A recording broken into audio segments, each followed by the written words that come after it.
Hi, how's everybody doing? It's Paul from Magpie 24/7 back again with a quick review from the van. I've took the afternoon off, I've seen the game, watched the game, took in England's opener from over in Qatar, and yeah, a comprehensive, straightforward-ish match against Iran, ranked 22nd in the FIFA rankings. Make of that as you may.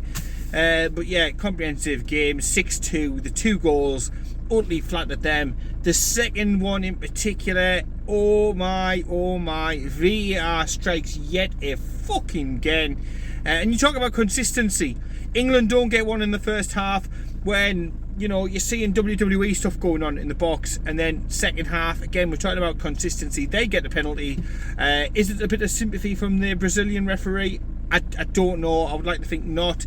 I'd like to think that the technology is there to referee a game fairly and consistently, but clearly it is not. We've seen it time and time again in the Premier League, and again on the biggest stage at the mall. You think about the money that's been pumped into this World Cup, how much the bill is for it, and they can't even get basic common sense decisions right. They can't even get things right when they watch it back on a monitor. It's a little bit pathetic. It probably takes a little bit of the sheen off the victory today. The first goal, obviously, we conceded. Jordan Pickford, his arms were just a little bit too small, a little bit wee, a little bit T-Rex, if you like. Yes, he made a cracking save at the end, but the first goal I was a little disappointed on. The defender wasn't all that great for that just moment of madness. He hits it, it's a good strike, fair enough, but the keeper gets there or thereabouts. And if he had regular size arms, he might have been able to tip it over the top, but he obviously doesn't. He has T-Rex arms, as most Newcastle fans all know. So yes, we did concede a couple, but look, I think today the positives far outweigh the negatives. Yeah, funny face Southgate. We'll stick with that one for the time being. He picked a more attacking, a better side than recently. I didn't go for 5 at the back. I don't like England particularly playing with 5 at the back, if I'm being honest. But we went for 4 at the back, and to be fair, Iran never even looked as if they wanted to challenge our back line. We could have played 2 at the back.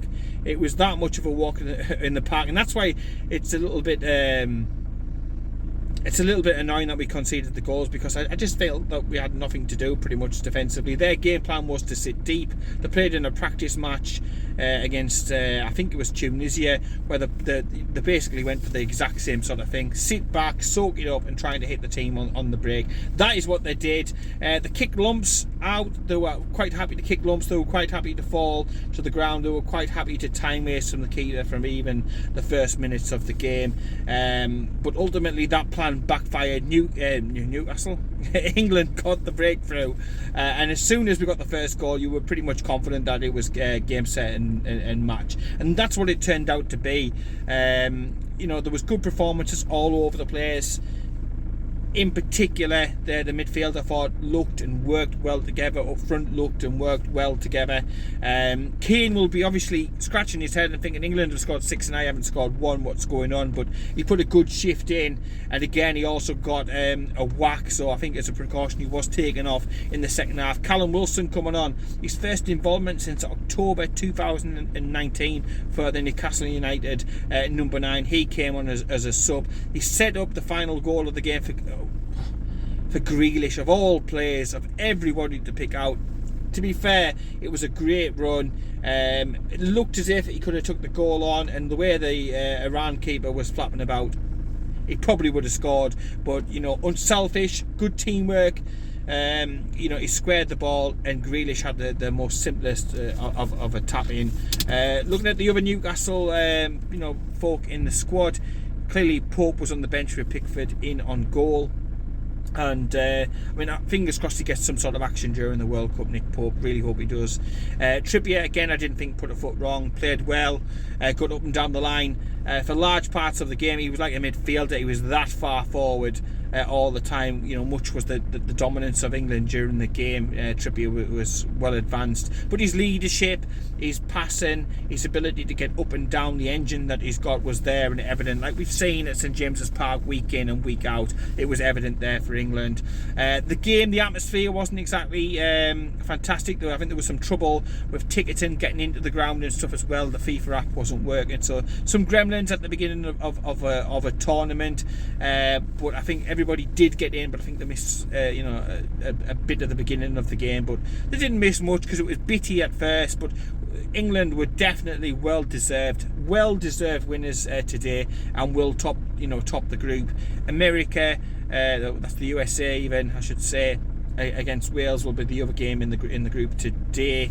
And again, I think from an England perspective, you've got to look at the rest of the group. You've got to look after today's game and feel confident about progressing into the next stages. I thought Southgate did well with the rotations, looking after the squad. There was plenty of substitutions, and despite the fact, for example, that Saka was on a brace, he took him off because it's all about the bigger picture. And I thought he was fantastic today. Probably my man of the match. But to be fair, you could have given it to many others. Bellingham, I thought, was great. Again, scoring his first England goal, 19. And so his first World Cup goal, 19-year-old, and it just looks all so easy. And it's no doubt, I mean, he's scoring in the Champions League. He's doing all sorts. There's no wonder that there's an absolute clamour for the lad's signature, and there'll be a big move lined up for him, no doubt. Probably next summer. Can't imagine it being January, but next summer definitely. I think there'll be a move, probably back to the Premier League for him. You don't know. It could be Newcastle. We could be in the mix. You don't know with the rest of the season. We'll see how that one goes and where we finish in the league campaign to see what sort of calibre of players we may be going after next. But yeah, pretty much a standard, a routine sort of job. But look, I take nothing away, because we've gone to World Cups before and we've struggled to break down teams, smaller, less fancy teams than us, teams who just sit there like Iran did today. We've struggled to get by them. We've scraped past them 1 or 2-0. You think of the likes of the Tunisia games and stuff like that.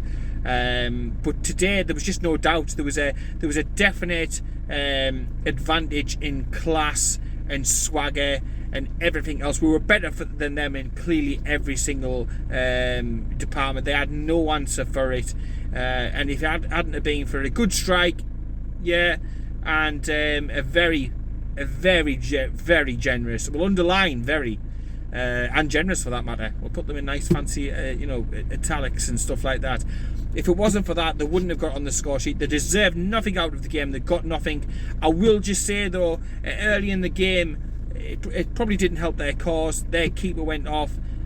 Clash of heads, a nasty clash of heads. 10 minutes he was down or so, and he was allowed to carry on at first. And I find that absolutely ridiculous in this day and age, knowing what we know now about concussions and everything else that's been done. The supposed biggest tournament in world football, and they allowed him to continue on after being down for 10 minutes, and he looked absolutely terrible. I'm no doctor, but he didn't look right. He didn't look his normal self. He wasn't in the right place to continue a game of football. He took the goalkeeper, and I was saying to the missus, he's not going to continue on, he's going to be subbed off. He's got to be. He should have been subbed off straight away. That protocol should have clicked in straight away, but it didn't. I understand if he goes off with concussion in the first game, he's more than likely not going to be involved for the next 10 days, is it? With concussion protocol, which would rule him out of all the group games. Now with Iran and the way they play today, you've got to pretty much say that maybe they don't get through this group stage, so that's his World Cup over. And I understand it's good for the lad. He wants to play, he wants to represent his country. No problem with that, but when it comes to concussion, when it comes to people's health, I think that really has to go first. And I just felt after the clash of heads, when you're seeing it on the constant replays that the BBC was showing, as the Macam commentator Guy Mowbray banged on and Goldfish Ball was banging on, you were just like, look, common sense, take him off. They've got an experienced manager looking after them again during the World Cup. But he didn't. Just allowed him to carry on. Doctors, coaches, referees, fellow players, they were squirting him with water, trying to bring him round and stuff like that. Absolute stupidity, absolute stupidity, with everything we know at this stage about it. He should have been off straight away. It wasn't. Played on a little bit, but then came off, and with it, that probably went their best play, to be honest. I was looking forward to seeing his long throw. He's got the world record for the longest throw, hasn't he? So I was looking forward to seeing how they might try and use that against England with regards to counter-attack and movements, maybe in the second half. But that wasn't to be. That wasn't to be. And yeah, England, like I touched on before, an easy 3 points. A dominant display, and that will be a big confidence boost in the camp, no doubt, about it. He's also allowed plenty of subs to get on as well, which again helps with the spirit, so there's not as many people sulking that they haven't got minutes, they haven't got times, they haven't got opportunities to impress and stuff. So big ticks all around. Let me know down below what you thought of that game.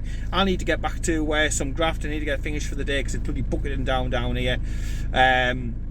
But yeah, let me know what you thought about the formation. Do you think you'll stick with the 4 at the back, or will you chop and change regarding to the opposition that we've got?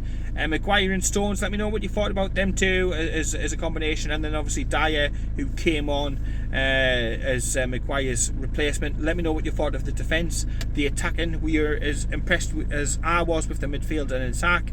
And again, has it changed your mind about England and how far that you think that they may go in this competition? To me, I've still got question marks if we'll go all the way, if we'll do as well as what we've done in recent tournaments. But look, you take it game by game. Today it was good entertainment, plenty of goals on offer, encouraging sign. It was a definite improvement to what we've been witnessing for the rest of the year from England, when England have came, to being on the tally and stuff like that. And looking forward again to Friday. It's not the same as Newcastle. We all know that. I've always said it's always club first for me. Country would come, much after that. And always Newcastle rather win the League Cup than England win the World Cup. That is just me. I can't change the black and white perspective and stuff like that. But yeah, do you think that England can go all the way? Do you think there's still a limit? Do you think it's a learning curve? A lot of young players on show today. It's crazy when you look at it, how many youngsters that we've got. Will that be a hamstring, or will that actually be a blessing? Will that mean that they'll play without pressure, without any sort of baggage, from previous times and tournaments and stuff? It's interesting to hear what you think down below. What's the score going to be as well when it comes to Friday for the next game? Would you make any changes? Pope, does he come in? Does he get his game next time out, or does he have to wait for a little bit longer? Maybe into the third game if the second game goes well and we're already qualified. Or yeah, interested to see what you think down below. I was absolutely buzzing that there was Newcastle players in amongst it today, because it's been far too fucking long. Callum Wilson, when he came on, he was beaming, wasn't he? You could tell how much it meant to him. October 2019 up till now, he's had to wait, be patient, fight back from injuries, scrape and claw, and do every and anything to impress the manager, who, let's face it, historically has never liked picking Newcastle players, let alone give them opportunities. But Trippier already on the park. To see Callum Wilson come on, it was absolutely fantastic. It only would have been better as if Pope was between the sticks as well. So yeah, let me know down below. We'll continue with the content over this enforced break.